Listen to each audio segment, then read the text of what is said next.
Halo anak-anak, apa kabar? Semoga baik-baik saja dan tetap semangat. Salam sehat dan jangan lupa jaga kesehatan ya. Salam spirit. Kali ini bersama saya Suster Yosefania Manurung FJJM.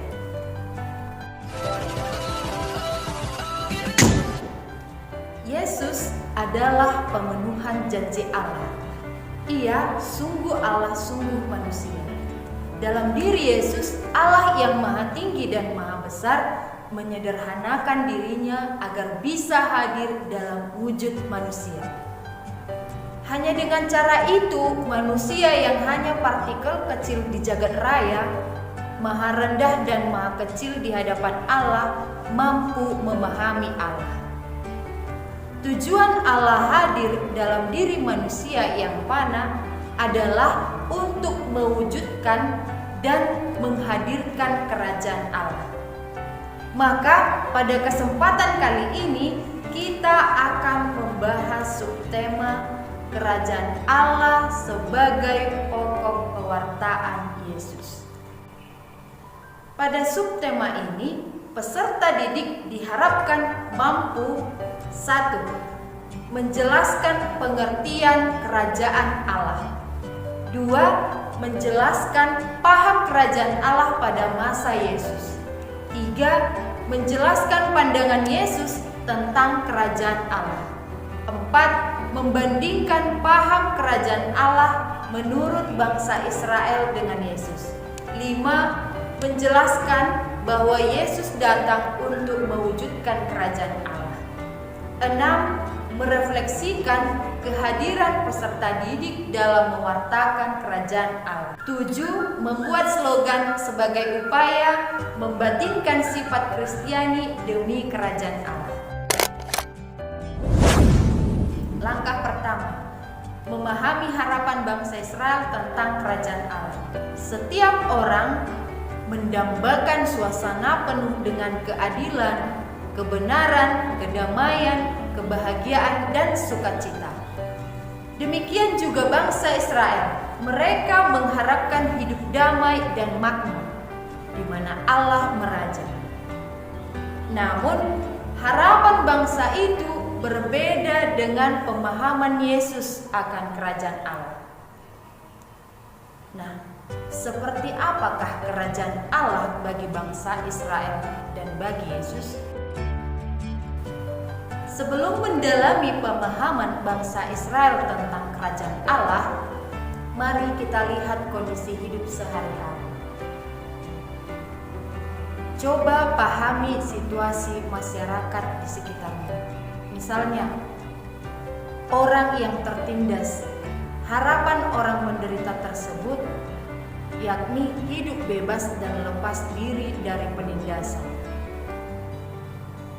Orang yang dijajah merdeka dan bebas dari penjajahan.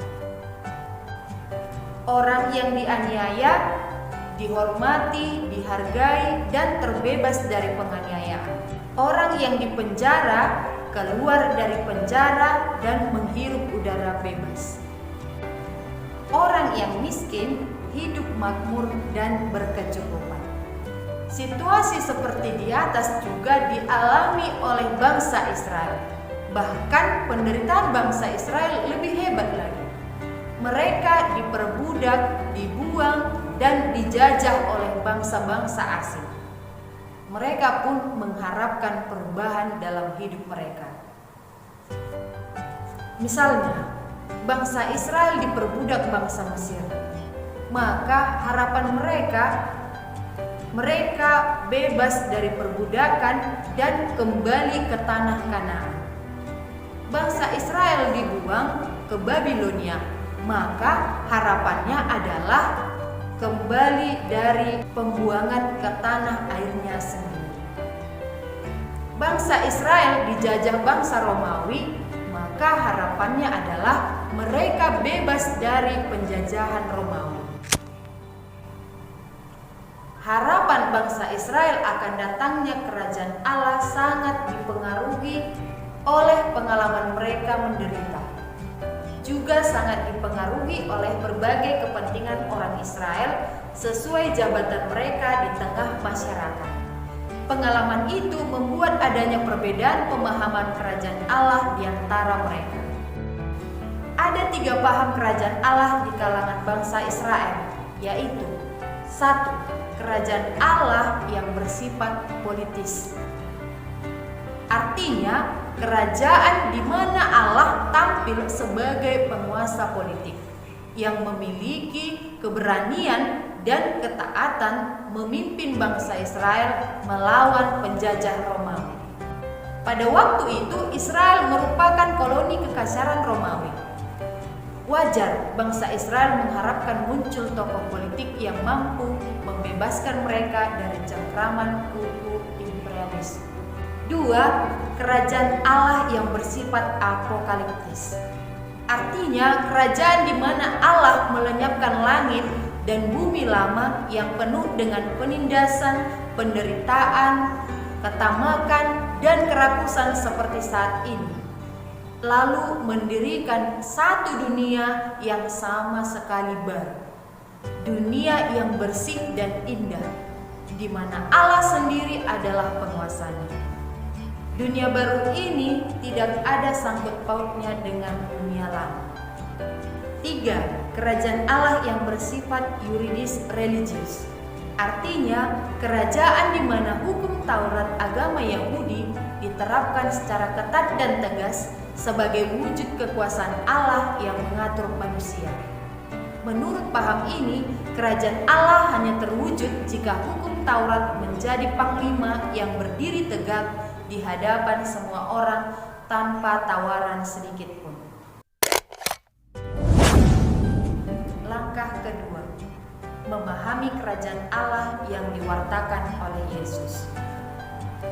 Pemahaman dan impian bangsa Israel akan datangnya kerajaan Allah berbeda dengan yang diwartakan Yesus. Israel mengharapkan kerajaan Allah bersifat politis, apokaliptis, dan yuridis religius. Sementara Yesus mewartakan kerajaan Allah yang bersifat teologis kristologis. Artinya, kerajaan Allah terwujud di dunia ini ketika Allah meraja dalam hati pikiran setiap orang, sebagaimana Yesus Kristus wartakan melalui kehadirannya di tengah dunia. Penegasan tentang hal itu dapat kita temukan dalam teks Injil Lukas bab 4 ayat 16 sampai dengan 32. Untuk lebih mendalaminya, bacalah Injil Lukas bab 4 ayat 16 sampai dengan 32. Menurut teks itu, kehadiran Yesus berarti kerajaan Allah sudah datang dan nyata. Ayat-ayat yang membuktikan bahwa kerajaan Allah sudah hadir sepenuhnya dalam diri Yesus adalah ayat 18. Roh Tuhan ada padaku untuk menyampaikan kabar baik kepada orang-orang miskin. Ayat 19. Untuk memberitakan pembebasan kepada orang-orang tawanan, penglihatan bagi orang-orang buta, membebaskan orang-orang yang tertindas. Ayat 21. Pada hari ini genaplah nas ini pada waktu kamu mendengarnya. Ayat 32. Mereka takjub mendengar pengajarannya sebab perkataannya penuh kuasa. Dengan demikian, kita dapat membandingkan paham kerajaan Allah menurut bangsa Israel dengan paham menurut Yesus. Menurut bangsa Israel, kerajaan Allah yang bersifat politis artinya kerajaan di mana Allah tampil sebagai penguasa politik yang dengan gagah berani melawan atau mengusir penjajah Romawi.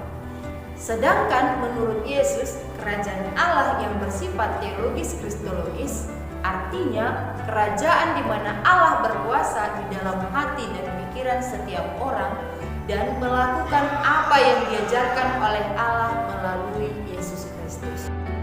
Menurut bangsa Israel, kerajaan Allah bersifat apokaliptis artinya kerajaan di mana Allah melenyapkan langit dan bumi lama yang penuh dengan penindasan dan penderitaan, lalu mendirikan satu dunia yang Allah adalah penguasanya. Sedangkan menurut Yesus, kerajaan Allah yang terwujud secara hic and nun atau di sini dan kini artinya kerajaan di mana manusia mewujudkan ajaran Allah dalam kehidupan sehari-hari di sini dan saat ini, dimanapun, kapanpun, dan kepada siapapun.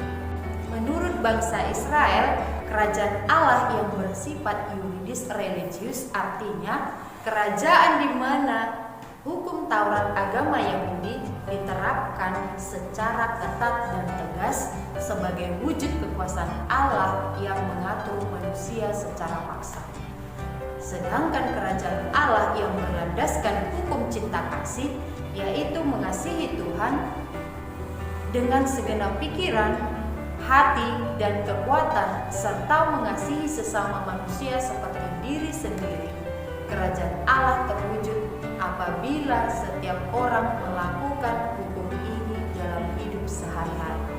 Dari uraian tersebut, kita dapat menyimpulkan kerajaan Allah bukan kekuasaan atau otoritas di atas sebuah wilayah yang dihuni sejumlah penduduk dengan sistem kehidupan bermasyarakat yang diatur sedemikian rupa, melainkan keadaan di mana setiap orang memahami kehendak Allah dan melaksanakannya dalam kehidupannya sehari-hari dimanapun dan kapanpun. Situasi tersebut bukan sesuatu yang akan terjadi nanti, melainkan diwujudkan sekarang di rumah, gereja, sekolah, pasar, jalan raya, bersama keluarga, tetangga, teman, sesama, dan ciptaan lain. Langkah ketiga, penilaian sikap. Kerajaan Allah hadir di dunia apabila Allah meraja dalam diri kita. Dengan berbuat baik bagi sesama, kamu telah menghadirkan kerajaan Allah di lingkunganmu. Dengan mengasihi sesama, terutama mereka yang miskin, menderita, susah, berkekurangan, kamu sudah mewujudkan kerajaan Allah di dunia. Dengan menjadi anak yang cinta damai, rukun, harmonis, sopan, jujur, disiplin, rajin, bekerja keras, tahu diri, kamu sudah mewujudkan kerajaan Allah. Nah, sejauh mana kamu sudah mengusahakan terwujudnya kerajaan Allah? Berilah tanda cek pada salah satu kolom pilihan sesuai pengalaman. Semua pernyataan ini merupakan wujud kehadiran kerajaan Allah di dunia. Buat pilihanmu dengan jujur dan apa adanya. Mewujudkan kerajaan Allah butuh perjuangan, membatinkan nilai-nilai kebaikan dalam diri. Salah satu caranya memberdayakan atau menginternalisasikan nilai lewat kata-kata bermakna. Pilihlah satu pernyataan refleksi di atas untuk diubah atau disadur menjadi slogan yang kaya makna dan berdaya untuk membentuk pribadimu. Sebaiknya pilih pernyataan yang skornya paling kecil, artinya tidak pernah atau paling jarang kamu lakukan. Buatlah juga gambarnya.